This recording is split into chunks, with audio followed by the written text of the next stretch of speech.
Guys, അപ്പോൾ തമ്മിലിൽ കണ്ട പോലെ ഇന്നത്തെ നമ്മുടെ പരിപാടി എന്ന് വെച്ചാൽ ഒരു viral tan removing pack test ചെയ്യാൻ പോവാണ്. സംഭവം വർക്കിംഗ് ആണോ എന്ന് അറിയാൻ വേണ്ടിയിട്ട്. അപ്പൊ ആദ്യം തന്നെ നമുക്ക് ആ വൈറൽ വീഡിയോ ഒന്ന് കണ്ടുനോക്കാം. வீட்லயே ரெடி பண்ண நேச்சுரலான டான் ரிமூவல் பேக். இதை யூஸ் பண்ணி தான் பயங்கர டான் ஆகிருந்த என்னோட ஸ்கின்னை பிரைட்டா மாத்தினேன். இதை நான் ரெகுலரா யூஸ் பண்றேன். இந்த சீக்ரெட் இன்னைக்கு உங்களுக்கும் சொல்ல போறேன். இந்த வைரல் டான் ரிமூவல் பேக்கை வீட்லயே ரெடி பண்ணிக்கலாம். நம்ம ஸ்கின்ல எங்கெங்கெல்லாம் டான் ஆகிருக்கோ அந்த இடத்துல அப்ளை பண்ணிட்டு 15 மினிட்ஸ்க்கு அப்புறம் வாஷ் பண்ணிடுங்க. உங்க டான்லாம் ரிமூவ் ஆகி உங்க ஸ்கின்னே வேற லெவல்ல பிரைட்டா மாறிடும். இந்த ரிசல்ட்டை பார்த்து நீங்க பார்க்க போறீங்க. இந்த வைரல் എന്റെ പൊന്നെ ഗൈസ്, നിങ്ങൾ ആ ഭാഗം കണ്ട? ഇതെന്തോന്ന് വൈറ്റ് വാഷ് അടിച്ചതാ? എന്റെ പൊന്നി, எப்ப யூஸ் பண்ணுன்றத ஸ்டெப் பை ஸ்டெப்பா ஒரு பிடிஎஃப்ல போட்டு பக்காவா ரெடி பண்ணி வச்சிருக்கேன். அந்த பிடிஎஃப் உங்களுக்கு வேணும்னா நம்மள ஃபாலோ பண்ணிட்டு എന്താണെങ്കിൽ പുള്ളിന്റെ ആ PDF ഒക്കെ ഞാൻ മേടിച്ചായിരുന്നു. അപ്പം നമുക്കിനി ഒന്ന് ടെസ്റ്റ് ചെയ്ത് നോക്കാം സംഭവം വർക്കിംഗ് ആണോ എന്ന്. അപ്പൊ ഗൈസ്, ആ സാധനം ഞാൻ ഓൾറെഡി റെഡിയാക്കി വെച്ചിട്ടുണ്ട്. അപ്പൊ ഇതിന്റെ മേക്കിംഗ് ഒന്ന് നിങ്ങൾ കണ്ടിട്ട് വാ. അത് കാണാൻ പോകുന്നതിന് മുമ്പ് വീഡിയോക്ക് ഒരു ലൈക്ക് അടിച്ച് നിങ്ങളുടെ സപ്പോർട്ട് അറിയിക്കാൻ മറക്കരുത്. ഓക്കെ ഗൈസ്, അപ്പൊ ആദ്യം തന്നെ ഒരു ബൗൾ എടുത്ത് അതിലേക്ക് 1 ടീസ്പൂൺ കടലമാവ് ഇട്ട് കൊടുക്കുക. അതിനുശേഷം 1 ടീസ്പൂൺ കാപ്പിപ്പൊടി ഇട്ട് കൊടുക്കുക. പുറകെ 1 നുള്ളു മഞ്ഞൾപ്പൊടി ഇട്ട് കൊടുക്കുക. പിന്നെ നമുക്ക് വേണ്ടത് 1 ടീസ്പൂൺ തേനാണ്. പല ബ്രാൻഡിന്റെയും പഞ്ചസാര വെള്ളം ഒഴിച്ചിട്ട് കാര്യമില്ല, നല്ല ശുദ്ധമായിട്ടുള്ള തേൻ തന്നെ എടുക്കാൻ ശ്രമിക്കുക. ഓക്കെ, പുറകെ 1 ടീസ്പൂൺ തൈര് ഒഴിച്ച് നല്ലതുപോലെ ഇളക്കി കൊടുക്കുക. ഇതുകൊണ്ട് തന്നെ ഇളക്കിയാൽ മതി, എന്നാലേ നല്ല വൃത്തിയായിട്ട് മിക്സ് ആയി കിട്ടുള്ളൂ. അപ്പൊ പാക്കിൽ ലേശം കട്ടിയായിരിക്കും. സ്മൂത്ത് ആക്കാൻ വേണ്ടിയിട്ട് റോസ് വാട്ടർ ആഡ് ചെയ്ത് നന്നായിട്ട് ഇളക്കി കൊടുക്കണം എന്നാണ് പുള്ളി പറഞ്ഞേക്കുന്നത്. ഈ ഒരു സ്മൂത്ത്നെസ് കിട്ടുന്നവരെ റോസ് വാട്ടർ ആഡ് ചെയ്ത് നന്നായിട്ട് ഇളക്കി കൊടുക്കുക. ഓക്കെ, പുള്ളിന്റെ ആ പാക്കിന് ഒരു മഞ്ഞ കളറായിരുന്നു. പക്ഷേ നമ്മുടെ ഒരു ബ്രൗൺ ആയതിന്റെ കാര്യം എന്താണെന്ന് വെച്ച് കഴിഞ്ഞാൽ നമ്മുടെ ഇവിടെ തന്നെ ഉണ്ടാക്കുന്ന മഞ്ഞപ്പൊടിയാണ്. അതുകൊണ്ട് ഇച്ചിരി ഡാർക്ക്നെസ് കൂടുതലാണ്.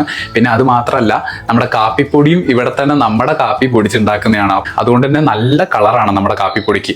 അതുകൊണ്ടാണ് കേട്ടോ ഈ ഒരു കളർ വന്നത്. വേറെ ഒരു കളർ ആയതുകൊണ്ട് വേറെയാണെന്ന് വിചാരിക്കണ്ട. നമ്മൾ എന്താണെങ്കിലും ഒരൊറ്റ കയ്യിൽ അത് ട്രൈ ചെയ്യുന്നുള്ളൂ. 2 കൈയും കണ്ടോ എന്തെങ്കിലും ഡിഫറൻസ് ഉണ്ടാവുമോ എന്ന് നമുക്ക് കണ്ടറിയാം. അപ്പോൾ ആ കൈയിൻ്റെ ഈ ഒരു ഭാഗത്തൊക്കെ അത്യാവശ്യം ടാനിങ് ഉണ്ട്. നമുക്ക് എന്താണെങ്കിലും ഇവിടെ ഒന്ന് ഇട്ട് നോക്കിയിട്ട് സംഭവം ഇട്ട് കഴിഞ്ഞാൽ വെളുത്തിട്ട് പാറുമോ എന്ന് നോക്കി നോക്കാം. ഇടുവാണ്.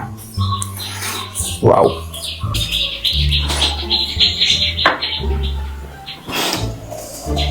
അപ്പോൾ ഗൈസ്, അത്യാവശ്യം നമ്മുടെ പുറം ഭാഗത്ത് ടാൻ അടിക്കുന്ന ഭാഗത്ത് നല്ല കട്ടിയായിട്ടിട്ടുണ്ട്. ഒരു കൈ ഫ്രീ ആണ് കേട്ടോ. ഇതെങ്കിലും ഇട്ടിട്ട് ടാൻ മാറുമോ എന്ന് നോക്കാം. ബോഡി വാഷുകളൊന്നും ഉപയോഗിച്ചിട്ട് ഒരു കാര്യവും നടക്കുന്നില്ല. എനിക്ക് സത്യം പറയാലോ ഗൈസ്, വലിയ ഹോപ്പൊന്നുമില്ല. കാരണം എന്താണെന്ന് വെച്ച് കഴിഞ്ഞാൽ ടാൻ എന്ന് പറഞ്ഞു കഴിഞ്ഞാൽ നമ്മുടെ സ്കിന്നിന്റെ അകത്തുള്ളതാണ്. നമ്മുടെ സ്കിന്നിന്റെ ഏറ്റവും മുകളിലത്തെ ലെയറിൽ മാത്രമുള്ള ഒരു സാധനമല്ല ഇങ്ങനെ കഴുകി കളയുമ്പോഴത്തേക്കും പോകാനായിട്ട്. ഒത്തിരി നാൾ നമ്മൾ സൺസ്ക്രീനൊക്കെ ഇട്ട് അത്യാവശ്യം ഇതേപോലത്തെ റെമഡീസും ഡി ടാൻ പാക്കുകളും അങ്ങനത്തെ കുറേ പരിപാടികൾ ചെയ്താൽ മാത്രം സത്യം പറഞ്ഞാൽ ടാന് ഒരു 3-4 മാസം കൂടുമ്പോൾ ഒക്കെ പോകത്തുള്ളൂ. അല്ലാതെ ഒറ്റ വാഷിലൊന്നും പോകത്തില്ല. എന്താണെങ്കിലും പുള്ളിയുടെ വീഡിയോയിൽ ഒറ്റ വാഷിൽ വെളുത്തിട്ട് പാറിയല്ലോ. നമുക്ക് നോക്കി നോക്കാം ഇത് വെളുത്തിട്ട് പാറുമോന്ന്. പിന്നെ പല ബോഡി വാഷുകളും ടാൻ റിമൂവ് ചെയ്യുമെന്ന് പറഞ്ഞിട്ട് നിങ്ങൾ കാണുന്നുണ്ടല്ലോ. അത് ഉപയോഗിക്കുമ്പോൾ കിട്ടുന്ന ഒരു ഇൻസ്റ്റന്റ് ബ്രൈറ്റ്നസ് എന്ന് പറഞ്ഞു കഴിഞ്ഞാൽ അത് നമ്മുടെ ഡെഡ് സ്കിൻ സെൽസ് എക്സ്ഫോളിയേറ്റ് ആയി പോകുന്നതുകൊണ്ട് കിട്ടുന്ന ഒരു ബ്രൈറ്റ്നസ് മാത്രമാണ്. അല്ലാതെ നിങ്ങൾ ടാൻ ഒലിച്ചു പോകുന്നത് കൊണ്ടല്ല. അങ്ങനെ ഒരിക്കലും ഉണ്ടാവത്തില്ല. അങ്ങനത്തെ പ്രൊഡക്ട്സ് കണ്ടിന്യൂസ് ആയിട്ട് ഒരു 3-4 മാസമൊക്കെ ഉപയോഗിച്ചാൽ ചിലപ്പോൾ നിങ്ങൾക്ക് ചെറിയൊരു റിസൾട്ട് ഉണ്ടായേക്കാം. ഇപ്പം നിലവിൽ എനിക്ക് വലിയ റിസൾട്ട് ഒന്നും ഒരു പ്രൊഡക്റ്റിനും കിട്ടിയിട്ടില്ല. ഇനി നമുക്ക് എന്താണെങ്കിലും ഹോം റെമഡീസ് ഒക്കെ വർക്കിംഗ് ആണോ എന്ന് ഇതേപോലെ നോക്കി നോക്കാം. എന്താണെങ്കിലും ഇത് 15 മിനിറ്റ് വെക്കാനാണ് പറഞ്ഞത്. 15 മിനിറ്റ് വെച്ചിട്ട് കഴുകുമ്പോൾ ഞാൻ കാട്ടിത്തരാം. Okay, 20 minutes later. അപ്പം 15 മിനിറ്റ് വെക്കാനാണ് പറഞ്ഞത്. ഞാനിപ്പം ഓൾമോസ്റ്റ് 35 മിനിറ്റിന് മുകളിലായിട്ടുണ്ട്. അപ്പൊ നമുക്ക് എന്താണെങ്കിലും ഇതൊന്ന് കഴുകി നോക്കാം.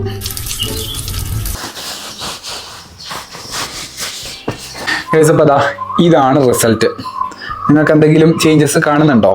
ഞാൻ ആദ്യം നിങ്ങളോട് പറഞ്ഞ പോലെ തന്നെ ഈ ടാൻ എന്ന് പറയുന്ന സാധനം ഒറ്റ വാഷിലൊന്നും കഴുകിക്കളയാൻ പറ്റുന്നതല്ല. പുള്ളിക്കാരൻ്റെ ആ ഒരു വീഡിയോത്തെ വൈറ്റ് വാഷ് അടിച്ച പോലത്തെ വെളുക്കലൊക്കെ വെറുതെ ആണെന്നുള്ളത് അപ്പം മനസ്സിലായി. നമ്മുടെ സ്കിന്നിലേക്ക് ഇങ്ങനെ കറക്റ്റ് നോക്കിയാൽ ചെറിയൊരു ബ്രൈറ്റ്നസ് ഒക്കെ ഉണ്ട്. അല്ലാതെ ഭയങ്കര ചേഞ്ച് ഒന്നും വന്നിട്ടില്ല. ആ വീഡിയോയിൽ പുള്ളിന്റെ കൈ എങ്ങനെ അങ്ങനെ വൈറ്റ് വാഷ് അടിച്ച പോലെ വെളുത്തേന്നൊന്നും എനിക്കറിയാൻ പാടില്ല. അങ്ങനെ വെളുക്കുന്നതിന്റെ ഒരു ലോജിക്ക് ആദ്യം തന്നെ എനിക്ക് മനസ്സിലായില്ല. അപ്പൊ ഇത് ഉപയോഗിച്ചിട്ട് എനിക്ക് തോന്നിയത് എന്താണെന്ന് വെച്ചാൽ ആഴ്ചയിൽ ഒരു 3 വട്ടം നിങ്ങളൊരു 3 മാസത്തേക്ക് ഇത് കൺസിസ്റ്റന്റ് ആയിട്ട് ഉപയോഗിച്ച് കഴിഞ്ഞാൽ ചിലപ്പം നിങ്ങൾക്കൊരു ചേഞ്ച് ടാനിങ്ങിൽ വരാൻ ചാൻസ് ഉണ്ട്. കാരണം എന്താണെന്ന് വെച്ചാൽ ചെറുതായിട്ടാണെങ്കിലും ഒരു കുഞ്ഞ് മൈന്യൂട്ട് ബ്രൈറ്റനിങ് നിങ്ങൾക്കത് കാണുന്ന വിസിബിൾ ആയിട്ടുള്ള ചേഞ്ച് ഒന്നും അല്ല.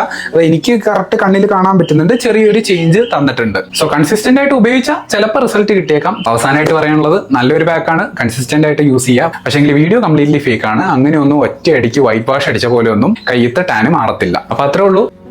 പിന്നെ ഒരു കാര്യം ശ്രദ്ധിക്കുക, ഇത് ഉപയോഗിക്കുന്നവർ ഉപയോഗിച്ച് കഴിഞ്ഞിട്ട് മോയ്സ്ചറൈസർ ഉപയോഗിക്കാതിരിക്കരുത്. പിന്നെ ഡ്രൈ സ്കിന്നുകാർക്ക് നല്ലതാണെന്ന് ഞാൻ പറയുന്നില്ല, കാരണം ഇച്ചിരി ഡ്രൈ ആക്കുന്നുണ്ട്. ഇനിയിപ്പം ഉപയോഗിക്കുന്നുണ്ടെങ്കിൽ തന്നെ മോയ്സ്ചറൈസർ ഉപയോഗിക്കണം. ഓക്കെ, ഉടായ്പായിട്ട് തോന്നുന്ന ഏത് വീഡിയോസും നിങ്ങൾ എനിക്ക് ജസ്റ്റ് ഇൻസ്റ്റാഗ്രാമിൽ ഒന്ന് അയച്ചു തന്നാൽ മതി. മാക്സിമം വീഡിയോ അയക്കുമ്പോൾ ഒരു സ്ക്രീൻഷോട്ടും കൂടെ അയച്ചോ. കാരണം ഒത്തിരി ക്രിയേറ്റേഴ്സ് എൻ്റെ ഇൻസ്റ്റയിൽ ബ്ലോക്ക് ചെയ്തിട്ടേക്കാണ് അവരുടെ വീഡിയോസ് ഞാൻ കാണാതിരിക്കാൻ വേണ്ടിയിട്ട്. സോ നിങ്ങൾ ഒരു സ്ക്രീൻഷോട്ടും ആ വീഡിയോയും കൂടെ ജസ്റ്റ് ഒന്ന് എനിക്ക് ഇൻസ്റ്റയിൽ അയച്ചു തന്നാൽ മതി.